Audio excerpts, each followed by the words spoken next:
It's August 1st, so that means it's time for a new TBR, Ketchup-a-thon edition.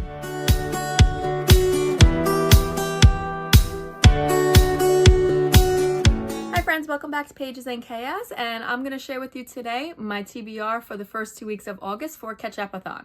So Ketchupathon is a 2-week readathon that was started by Krista at Books and Jams and Amy at Amy's Bookish Life, and the goal was to take the next 2 weeks to catch up on the Books of the Month subscription books that you haven't read yet. Now, the great thing about this is you don't have to be a subscriber to Book of the Month to participate. You can use any books on your TBR, which is great. And I will link both of them in the description below if you'd like to go see their videos and follow along with Ketchupathon. This is the third year of Ketchupathon. The first year we had to build our own burger, which is where the name Ketchup-a-thon came from. Last year we got to build our own sundaes, and this year we are building our own cookouts. And we have a prompt, so they made a prompt sheet, and the books that you choose can fit the prompts to build your own cookout.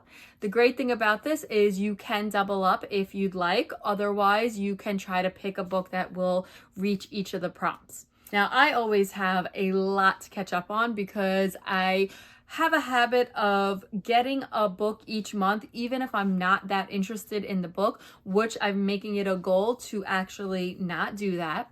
So I am going to have a whole list of books that are going to be books of possibilities. I'm not sure how many I will get to, but each one of these books fits a different prompt, but some of the books, in case I don't get to other prompts, will count for multiple prompts. So I'm going to share with you now my list of possibilities. So the first prompt that we have to fill is to pick our location. So we can either pick backyard, park, or beach.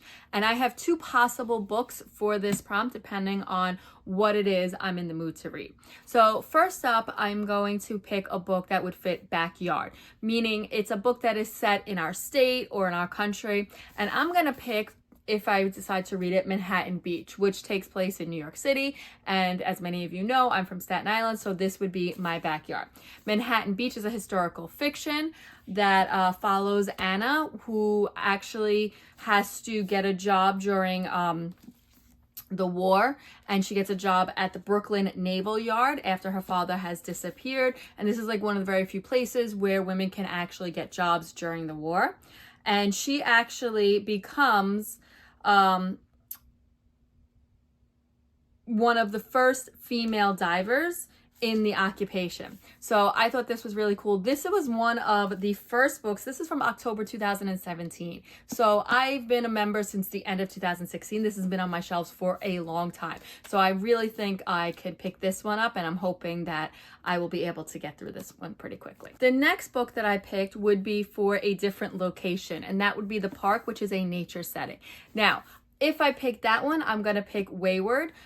I'm not exactly sure if this is cheating because I didn't order this from Book of the Month. This was actually from a book swap that I did, but it is still a Book of the Month book. And Wayward has some elements of magical realism, and it follows 3 women and their stories.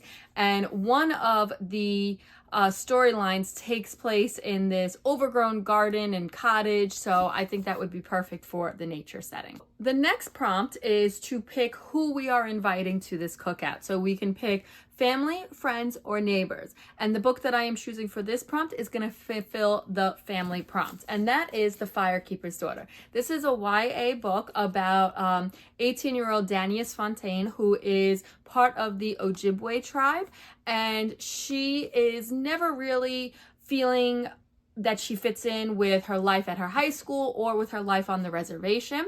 And she actually witnesses a murder. So she agrees with the FBI to go undercover and to use her knowledge of the medicines and things from her tribe and things that are going on in the high school to try to help solve this murder. And I am excited for this one. This one has been on my TBR for a while. Let's see, I got this one. Actually, this one was an add-on, so I don't remember when I got this one, but this one would fulfill my family prompt. So now that we have our location and who we're inviting to the cookout, we have to figure out what the meat is going to be. So we could either pick steaks, you can pick burgers and dogs, or you can pick kebabs. Now I have 2 books that could possibly fit this prompt depending on my mood. So the first book that I'm going to pick would be historical fiction, and that would fulfill the burgers and dogs prompt.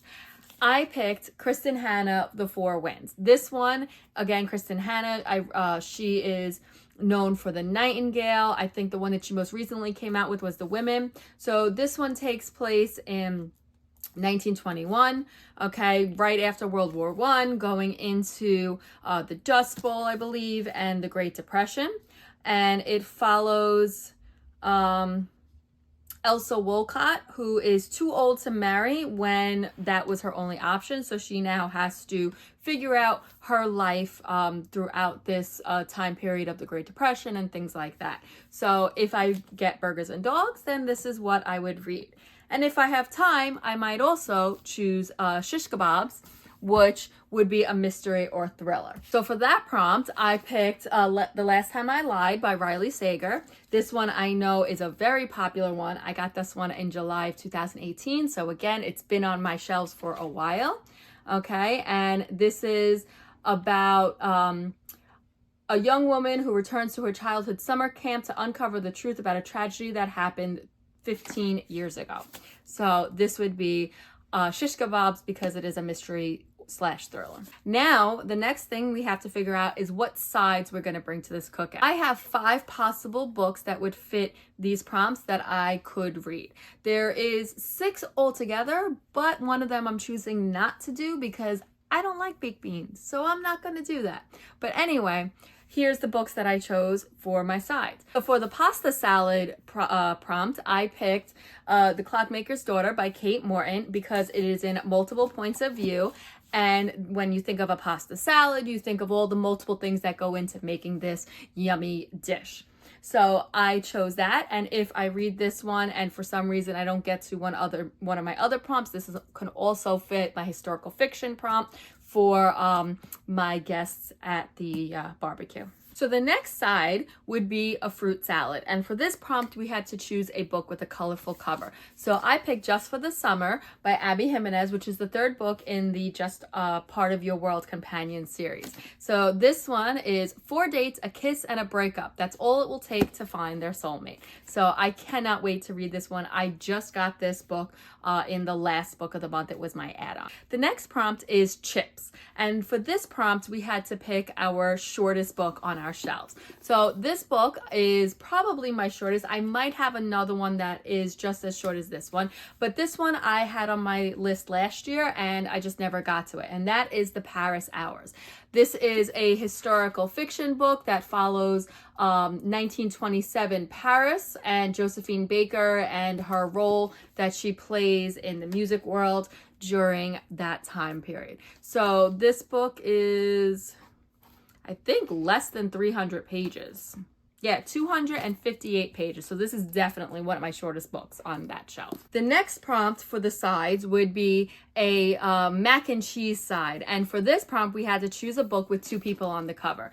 This is a book that's been on my shelves since March of 2022. And this is Dating Dr. Dill. Okay, so there's the 2 people on the cover. Okay, and this is a book that I don't even know. I think this was an impulse pick. Because at the time, a lot of people were reading it. So it's like, you know what? Let me try it. So I kind of don't even really know what it's about, but I always love a good rom-com. So that's what I picked for that. The last prompt in the sides categories would be food on the cover, and that would be a veggie platter for your side. So for this prompt, I'm choosing Arsenic and Adobo, which, as you can see, clearly has food on the cover, and it's a Tita Rosie's Kitchen Mystery. So of course, a kitchen mystery, there has to be food on this. And this is the first book in a culinary cozy series full of sharp humor and delectable dishes, one which just must be a killer. So I'm excited for that. And there's also food on the back. Now, the last thing that we have to choose is our dessert. And this is a book that you want to read, but it just doesn't fit in with any of the other prompts because, you know, dessert is just such a yummy dish and it could just be anything. So the book that I picked for this prompt is Divine Rivals. I have the 2nd book also in the series. This has been on my TBR for a while. Again, I saw this all over social media. I was intrigued, and I just got both books from Book of the Month. So this one is a fantasy, and it says, when two young rival journalists find love through a magical connection, they must face the depths of hell in a war between gods to seal their fates forever. So this is my dessert book because it doesn't fit in really with any of the other prompts. Not only is the cookout all about the food, but it's also about the games. So there are different activity prompts, and based on how many you complete will determine which game you participate in. So one activity prompt would be cornhole. If you complete 2 activity prompts, that would be bocce ball. And then if you complete 3 or more, that would be volleyball. And the prompts for the activity prompts include things like participating in sprints and featuring a book of the month on your Instagram, try a chapter, read outside, and a buddy read. So there's all these different prompts that you can do to fulfill those activity prompts for your game that you're going to play during this cookout. So that's my pile of possibilities for this year's Ketchup-a-thon readathon. If you'd like to join with your own Book of the Month TBR, or your own just TBR for any other TBR that you have, whether it's audios or NetGalleries or just a everyday TBR, I will link Krista and Amy's videos below so you can check them out, and then also get the page full of the prompts and make your own TBR. Or you can just read and figure out where it fits and build your own cookout from what you read. Well, that's all I have for you today. Let me know down in the comments if you'll be participating and what's on your TBR. Bye for now.